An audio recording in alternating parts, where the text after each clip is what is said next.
വീണ ജോർജിനെ ആയുധം കൊണ്ട് ആക്രമിച്ചതാര്, അല്ലെങ്കിൽ ആക്രമിക്കപ്പെട്ടത് എന്ത് ആയുധം കൊണ്ടാണ്? ഈ ചോദ്യമാണ് ഇപ്പോൾ ഏറ്റവും കൂടുതൽ ഉയർന്നു കേൾക്കുന്നത്. കാരണം പുറത്തു വന്ന CCTV ദൃശ്യങ്ങളിലോ അല്ലെങ്കിൽ മാധ്യമങ്ങളിലൂടെ പുറത്തു വന്ന ദൃശ്യങ്ങളിലോ ഒന്നും തന്നെയും ഈ പറയുന്ന രീതിയിലുള്ള ഒരു ആയുധമോ അല്ലെങ്കിൽ ആയുധം ഉപയോഗിക്കുന്ന KC പ്രവർത്തകരെയോ കാണുന്നില്ല എന്നുള്ളതാണ്. KC പ്രവർത്തകരുടെ കയ്യിൽ നമ്മൾ എല്ലാവരും കണ്ടതുപോലെ കരിങ്കൊടി മാത്രമേ ഉണ്ടായിരുന്നുള്ളൂ. പക്ഷെ വീണ ജോർജും അവരുടെ ഗൺമാനും ഇത്തരത്തിൽ ആയുധവുമായി അവരെ ആക്രമിക്കാൻ വരുന്ന പുലിയെ പോലെ പതുങ്ങിയിരുന്നു കൊണ്ട് ഇരയെ തേടി പിടിച്ച് ആക്രമിക്കാൻ വരുന്ന KC പ്രവർത്തകരെ കണ്ടു എന്നാണ് പറയപ്പെടുന്നത്. ഇതിനി വല്ല അമാനുഷിക ശക്തികളോ മറ്റോ ആയിരിക്കുമോ വീണ ജോർജിനെ ആക്രമിച്ചിട്ടുള്ളത്? ഹർഷ പറഞ്ഞതുപോലെ തന്നെ ഇപ്പൊ ട്രെൻഡിങ് ആയിക്കൊണ്ടിരിക്കുന്നത് മന്ത്രി വീണ ജോർജിന്റെ അഭിമുഖം തന്നെയാണ്. മന്ത്രി വീണ ജോർജ് തനിക്ക് പരിക്ക് പറ്റിയതിനു ശേഷം മാധ്യമങ്ങളെ കാണുകയാണ്. ഒരു പ്രമുഖ ചാനലിൽ കൊടുക്കുന്ന അഭിമുഖത്തിലാണ് വീണ ജോർജ് തനിക്ക് പറ്റിയത് എന്താണെന്ന് വിശദമായി പറയുന്നത്. ഒരു തുറന്നു പറയുന്ന കാഴ്ചയാണ്.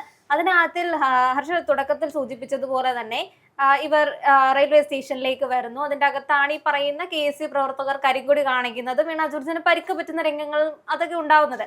അപ്പോൾ ആ വീഡിയോ വിഷ്വൽസ് ഒക്കെ നമ്മൾ കണ്ടതാണ്. അതിനകത്തിൽ വീണ ജോർജിന് നേരെ ഒരാൾ അടിക്കുന്നതോ അല്ലെങ്കിൽ അവർക്ക് ഈ പറയുന്ന രീതിയിൽ കഴുത്തുളുക്കാൻ പറ്റുന്ന രീതിയിൽ കഴുത്തിൽ പിടിച്ച് തിരിച്ചതാകാമെന്നൊക്കെ പല പ്രതിപക്ഷ നേതാക്കളും ചോദിക്കുന്നുണ്ട്. ആ രീതിയിലുള്ള യാതൊരുവിധ ആക്രമണങ്ങളും നമ്മൾ കാണുന്നില്ല. അതോടൊപ്പം തന്നെ പോലീസ് റെക്കോർഡുകളിലാണെങ്കിലും അതേപോലെ മെഡിക്കൽ റെക്കോർഡുകളിലാണെങ്കിലും കഴുത്ത് പിടിച്ചുളുക്കാനോ അല്ലെങ്കിൽ ശക്തമായി അടിക്കാനോ ഉള്ള സാഹചര്യങ്ങളും കാണുന്നില്ല. അല്ല, ഇത് അവർ പറയുന്നുണ്ട്. ഇപ്പോൾ ഞാൻ തുടക്കത്തിൽ പറഞ്ഞ ഒരു കാര്യമാണ്, ഈ പറയുന്ന ദൃശ്യങ്ങളിലൊന്നും തന്നെ ഇത് നമ്മളും കണ്ടില്ല എന്നുള്ളത്. പക്ഷെ അവർ പറയുന്നത് പുറത്തു വന്ന ദൃശ്യങ്ങളൊക്കെ എഡിറ്റഡ് ആണ് എന്നാണ് അവർ പറയുന്നത്. ഇപ്പോൾ CPM-നെ സംബന്ധിച്ച് നമുക്കറിയാം, AI ഇമേജുകൾ അല്ലെങ്കിൽ AI വീഡിയോകൾ, ഈ പറയുന്നത് പോലെ എഡിറ്റ് ചെയ്ത വീഡിയോകളൊക്കെ എപ്പോഴും അവർ ഉപയോഗിക്കുന്നത് ഇത്തരത്തിലുള്ള ആവശ്യങ്ങൾക്കാണ്. അതായത് അവർ പറയുന്നതിന് ന്യായീകരിക്കുന്നതിന് വേണ്ടിയാണ് അവർ ഈ പറയുന്ന വാചകങ്ങൾ അല്ലെങ്കിൽ ഈ വാക്കുകൾ ഉപയോഗിക്കുന്നത്. ഇവിടെ ഈ വീഡിയോ എഡിറ്റഡ് ആണെന്ന് പറയുമ്പോൾ സ്വാഭാവികമായി തോന്നുന്ന സംശയമാണ് റെയിൽവേ സ്റ്റേഷനിലെ CCTV ദൃശ്യങ്ങൾ. അതും ഇനി ഈ പറയുന്ന കോൺഗ്രസ്സുകാർ അല്ലെങ്കിൽ KC പ്രവർത്തകരെ കൊണ്ടുവന്ന് വെച്ചതാണെന്ന് ഇവർ പറഞ്ഞു വെക്കുമോ എന്ന് പോലും സംശയിച്ചാൽ വീഡിയോസ് ആരാണ് എഡിറ്റ് ചെയ്തിട്ടത്? കാരണം ഈ വീഡിയോസ് ഒന്നും സോഷ്യൽ മീഡിയ ഇടങ്ങളിലെ സോഷ്യൽ മീഡിയ അല്ലെങ്കിൽ അങ്ങനെ സമൂഹ മാധ്യമങ്ങളിൽ ആരും കൊണ്ടിട്ട വീഡിയോസ് അല്ല, ലൈവായി നമ്മൾ കണ്ട വീഡിയോസ് എന്ന് പറയുന്നത് നമ്മുടെ തന്നെ മുഖ്യധാരാ മാധ്യമങ്ങളും അതേപോലെ കൈരളി ചാനലിലും ഇതേ വീഡിയോ തന്നെയാണ് ഇട്ടത്. അപ്പൊ കൈരളി ചാനൽ എന്തുകൊണ്ടാണ് എഡിറ്റ് ചെയ്തിട്ടാണോ? എന്തുകൊണ്ട് നിങ്ങളുടെ മന്ത്രിയുടെ വീഡിയോ നിങ്ങൾ എഡിറ്റ് ചെയ്തിട്ടു? ആദ്യം ചോദിക്കേണ്ടത് ആ ചാനലുകളോടാണ്. അതേപോലെ എല്ലാ മുഖ്യധാര ചാനലുകളോടും ഈ പറയുന്ന അഭിമുഖം നടത്തിയ ചാനലോട് നിങ്ങൾ ചോദിക്കണം, എന്തിനാണ് എന്റെ വീഡിയോ നിങ്ങൾ എഡിറ്റ് ചെയ്തിട്ടത്? കാരണം ഈ ചാനലുകളെല്ലാം അവിടെ ഉണ്ടായിരുന്നു, അല്ലെങ്കിൽ ഇവർക്കൊക്കെ കിട്ടിയ വീഡിയോസ് എഡിറ്റഡ് വീഡിയോസ് എന്തിനാണ് നിങ്ങൾ അപ്ലോഡ് ചെയ്തതെന്ന് ചോദിക്കേണ്ടിയിരിക്കുന്നു. അതേപോലെ തന്നെ മന്ത്രിക്കുണ്ടായ ഈ ഒരു പരിക്ക് പ്രകാരമാണെങ്കിൽ ചിലപ്പോൾ നമ്മൾ സിനിമയിൽ കണ്ടിട്ടുള്ള ഏറ്റവും ഹിറ്റ് ആയിട്ടുണ്ടായിരുന്ന മോഹൻലാലിന്റെ സിനിമയായിരുന്നു ഒടിയൻ എന്ന് പറയുന്നത്. അതിന്റെ ഒരു തന്ത്രപരമായിട്ടുള്ള നീക്കം പോലെയാണ് തോന്നിയിട്ടുള്ളത്. കാരണം ഒടിയന്റെ ആക്രമണം എന്ന് പറയുന്നത് നമുക്ക് കാണാൻ പറ്റില്ല. നിമിഷ നേരം കൊണ്ടാണ് ഈ പറയുന്ന ആക്രമണം ഉണ്ടാകുന്നതും പരിക്ക് പറ്റുന്നതും ആൾക്കാരെ പിടിച്ചു കൊണ്ടുപോകുന്നതും. ഈ ഒരു രീതി ഒടിയന്റെ രീതിയാണ്. ഇനിയിപ്പോൾ വലിയ കുട്ടിച്ചാത്തനാണോ എന്ന് നമുക്ക് പറയാൻ സാധിക്കില്ല, കാരണം അദൃശ്യമായിരുന്നല്ലോ. അതെ, ഇത് കാസർഗോഡിന്റെ MP പറയുന്നുണ്ടായിരുന്നു, കുട്ടിച്ചാത്തനായിരിക്കാം ഈ ഒരു കാര്യത്തിന് പിന്നിൽ. കാരണം ആരും കണ്ടിട്ടില്ല, ഇവരും കണ്ടിട്ടില്ല, അതേപോലെ തന്നെ വീഡിയോസിലില്ല, അതേപോലെ തന്നെ റെക്കോർഡുകളിലില്ല. പക്ഷെ പോലീസ് പറയുന്നു ആക്രമണം സംഭവിച്ചിട്ടില്ല, ഗൺമാൻ മാത്രം പറയുന്നു ആക്രമണം സംഭവിച്ചിട്ടുണ്ട്. അപ്പൊ ഇത്തരത്തിൽ പറയുകയാണെങ്കിൽ KC പ്രവർത്തകർക്ക് എന്താ കൂടോത്രം വശമുണ്ടോ? അല്ലെങ്കിൽ നിങ്ങൾക്ക് അങ്ങനെ ചാത്തൻ സേവയുടെ വശമുണ്ടോ? കാരണം ആരും കാണാതെ ആക്രമിക്കാൻ പറ്റുന്നൊരു രീതി എന്ന് പറയുന്നത് ചെറിയൊരു കാര്യമല്ല. വീണ ജോർജ് പറഞ്ഞതുപോലെ നിങ്ങൾ പുലികുട്ടികളാണ്, നിങ്ങൾക്ക് ഇത്തരത്തിലുള്ള ഒരാളെ ആക്രമിച്ച് വീഴ്ത്താനുള്ള ഒരു രീതി എന്നൊക്കെ പറഞ്ഞു കഴിഞ്ഞാൽ നമ്മൾ ആരും കാണാൻ പറ്റാത്ത രീതിയിൽ, ഇനിയിപ്പോ ഏത് രീതിയിലാണ് ഈ വധശ്രമത്തിനൊക്കെ ഇവർക്കെതിരെ കേസ് കൊടുക്കുന്ന സമയത്ത് ഈ പറയുന്ന വീഡിയോ വിഷ്വൽസ് തന്നെയാണ് കോർട്ടിലേക്ക് എത്തുന്നത്. ആ സമയത്ത് കോടതി നിങ്ങളോട് ചോദിക്കുകയാണ്, പരിക്ക് പറ്റി അല്ലെങ്കിൽ ഈ പറയുന്ന രീതിയിൽ നിങ്ങൾ ആശുപത്രിയിലേക്ക് പോയി, ഇവരെയാണ് നിങ്ങൾക്ക് ഈ പരിക്കുണ്ടാക്കിയത് എങ്കിൽ അതിനുള്ള തെളിവ് എവിടെ? ഈ അടിക്കുന്നതിന്റെ ഒരു വിഷ്വൽസ് വേണ്ടേ? അല്ലാതെ ഈ പറയുന്ന നിങ്ങളുടെ ബാക്കിയുള്ള സെക്യൂരിറ്റി ഫോഴ്സസ് ഒന്നും കണ്ടിട്ടില്ല, നിങ്ങളുടെ ഗൺമാനും അതേപോലെ നിങ്ങൾ പോലും കണ്ടിട്ടില്ല. എങ്ങനെയാണ് അടിച്ചത്, ഈ അടി കൊണ്ടത് എങ്ങനെയാണ്, ആരുടെ ഭാഗത്തു നിന്നാണ്, ഇതൊന്നും അറിയില്ല. ആകെ ഇവർ പറയുന്ന രീതിയിൽ ഒരാൾ ഓടിയെടുക്കുന്നു, ആ ആളെ ഇവരുടെ ഈ പറയുന്ന പ്രോട്ടോകോൾ അനുസരിച്ച് ഇവർക്ക് സെക്യൂരിറ്റി കൊടുത്തിട്ടുണ്ടായിരുന്ന ഫോഴ്സസ് കൃത്യമായി അയാളെ മാറ്റുന്നു. അതിന്റെ ഇടയിലൂടെ ഇവർക്ക് ഈ പറയുന്ന സെക്യൂരിറ്റി കൊടുക്കുന്നതിന്റെ ഇടയിലൂടെയാണ് വീണ്ടും ഒരു പ്രവർത്തകൻ കയറി വരുന്നതും അതിന്റെ ഇടയിലാകാം ഈ പറയുന്ന പരിക്ക് പറ്റിയത് എന്ന് തന്നെയാണ് വീണ ജോർജ് പറയുന്നത്. അവർക്ക് പോലും ഉറപ്പില്ല ഈ പറയുന്ന ഉളുക്ക് എങ്ങനെയാണ് ഉണ്ടായത് എന്നുള്ള രീതിയിൽ. അപ്പോൾ ഇതിന്റെ പിന്നിലേക്ക് നമുക്ക് വീണ്ടും പരിശോധിക്കേണ്ടിയിരിക്കുന്നു.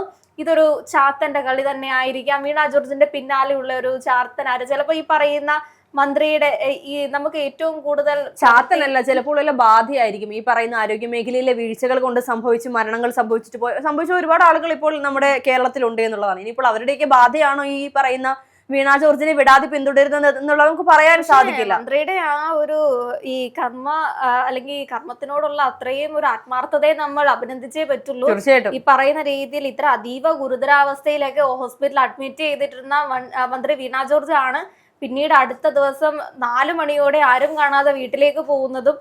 ഇതിന്റെ ഒരു ട്രോള് തന്നെ ഉണ്ടായിരുന്നു, ഒരു മുഖ്യധാര പത്രത്തിൽ ഞാൻ കണ്ട ഒരു ട്രോളായിരുന്നു.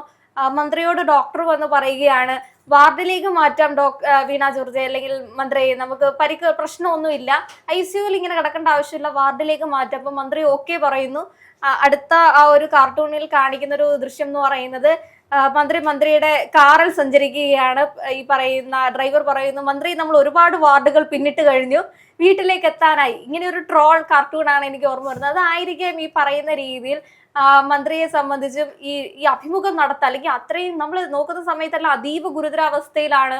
ഇനി ബാക്കിയുള്ള ആരോഗ്യകരമായിട്ടുള്ള കാര്യങ്ങൾക്ക് വേണ്ടി തിരുവനന്തപുരം മെഡിക്കൽ കോളേജിലേക്ക് മാറ്റുന്നു എന്ന് പറയുന്നു. പിന്നീട് നമ്മൾ കാണുന്നത് അഭിമുഖം ഇരിക്കുകയാണ്, അല്ലെങ്കിൽ അഭിമുഖത്തിനകത്തിൽ ഈ പറയുന്ന അഭിലാഷി ഞാൻ സംസാരിക്കാം, അഭിലാഷ് പറയുമ്പോഴെല്ലാം അഭിലാഷ് പറയുന്നത് അല്ല ഞാൻ പറഞ്ഞു തരാം, ഇങ്ങനെയാണ് ഉണ്ടായത്.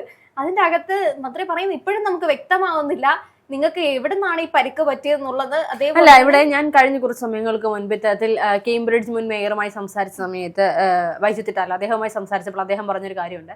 പ്ലാറ്റ്ഫോം നമ്പർ 1 നിന്ന് ഇത്തരത്തിൽ വീണ ജോർജിന് വലിയ രീതിയിൽ ആക്രമണം ഉണ്ടായി എന്നവർ പറയപ്പെടുന്നു.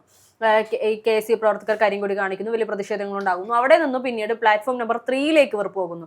അവിടെ വെച്ചാണ് വീണ ജോർജിന് വയ്യാതെയാകുന്നത്. അങ്ങനെയെങ്കിൽ ഇത്രയും സമയം കുഴപ്പമില്ലാതെ പെട്ടെന്ന് എന്താണ് സംഭവിച്ചത്?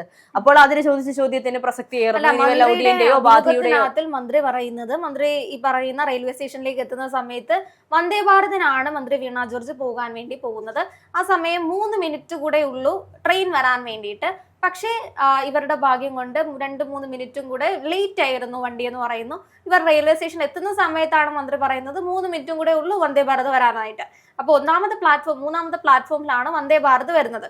അപ്പോൾ 1ാമത്തെ പ്ലാറ്റ്ഫോം നിൽക്കുന്ന മന്ത്രിയുടെ അടുത്തേക്ക് ഈ പറയുന്ന രീതിയിൽ KSU പ്രവർത്തകർ വരുന്നു. മന്ത്രി ആക്രോശിച്ച് തിരിച്ചു പോകുന്നു. തിരിച്ച് ഈ പറയുന്ന 1ാം നമ്പർ പ്ലാറ്റ്ഫോമിൽ നിന്ന് 3ാം നമ്പർ പ്ലാറ്റ്ഫോമിലേക്ക് എത്താൻ നേരം ഇവരുടെ തന്നെ സെക്യൂരിറ്റി ഫോഴ്സ് ഇവരോട് പറയുന്നുണ്ട്, മന്ത്രി 1 മിനിറ്റ് കൂടെ ഉള്ളൂ വണ്ടി എത്താൻ, വന്ദേ ഭാരത് എത്താൻ. അപ്പോഴാണ് മന്ത്രി പറയുന്നത് ഈ രീതിയിൽ കഴുത്തിന് വേദനയുണ്ട്, അല്ലെങ്കിൽ കൃത്യമായി ആ പറയുന്ന മാധ്യമപ്രവർത്തകൻ ചോദിക്കുന്നുണ്ട് 3ാം നമ്പർ പ്ലാറ്റ്ഫോമിൽ എത്തിയതിനു ശേഷമാണോ? അപ്പോൾ മന്ത്രി ഉറപ്പിച്ചു പറയുന്നു അല്ല, 1ാം നമ്പർ പ്ലാറ്റ്ഫോമിൽ നടന്നുകൊണ്ടിരിക്കുമ്പോഴാണ് മന്ത്രിക്ക് വേദന അനുഭവപ്പെടുന്നത്.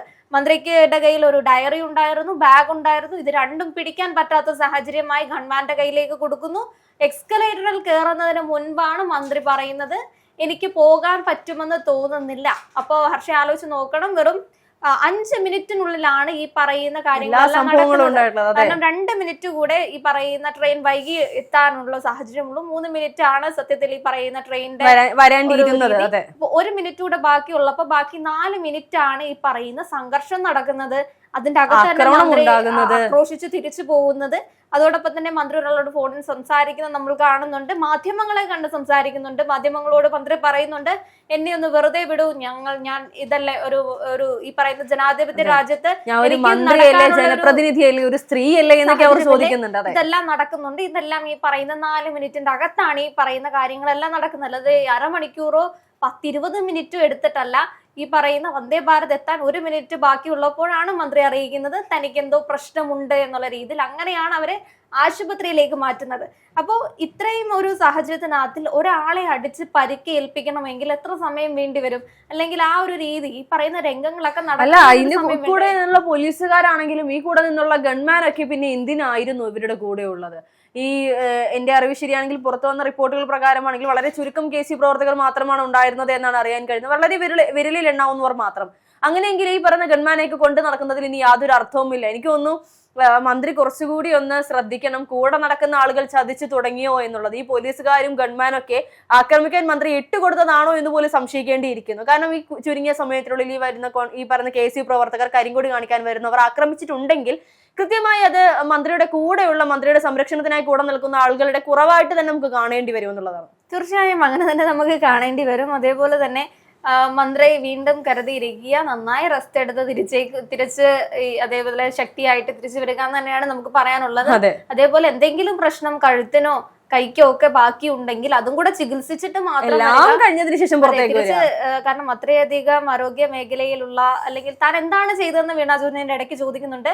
താൻ എന്താണ് ചെയ്തതെന്ന് അറിയാൻ വല്ലപ്പോഴും ഈ പറയുന്ന രീതിയിൽ ഗവൺമെന്റ് മെഡിക്കൽ കോളേജുകളിലേക്ക് സന്ദർശനം നടത്തുക, അല്ലാതെ പേരിന് ഈ പറയുന്ന മാധ്യമങ്ങളെ ഒപ്പം കൊണ്ടുപോയി ഒരു സീൻ ക്രിയേറ്റ് ചെയ്യുന്ന രീതിയിൽ അവിടുത്തെ മെഡിക്കൽ സ്റ്റോർ അല്ലെങ്കിൽ അവിടുത്തെ ഫാർമസികളിൽ പോയി ഈ മരുന്നുണ്ടോ ആ മരുന്നുണ്ടോ എന്ന് ചോദിക്കുന്ന അത്തരം ഷോ ഓഫുകൾ നിർത്തിയിട്ട് നിങ്ങൾ കൃത്യമായി ഈ പറയുന്ന ആരോഗ്യ മേഖലകളിൽ നടക്കുന്നത് എന്താണെന്ന് ആദ്യം നിങ്ങൾ തിരിച്ചറിയുക. അപ്പോൾ നിങ്ങൾക്കറിയാം നിങ്ങൾക്കെതിരെ എന്തിനാണ് കരിങ്കൊടി കാണിച്ചതെന്ന്. ഇതുവരെ മന്ത്രി വീണ ജോർജിന് മനസ്സിലായിട്ടില്ല എന്തിനാണ് തനിക്കെതിരെ കരിങ്കൊടി കാണിച്ചതെന്ന്. അപ്പൊ അതിനുള്ള ഒരു ഉത്തരവും കൂടി വീണ ജോർജിന് ഈ പറയുന്ന ചികിത്സയ്ക്ക് വേണ്ടി പോകുന്ന സമയത്ത് കൃത്യമായി അറിയാൻ സാധിക്കും.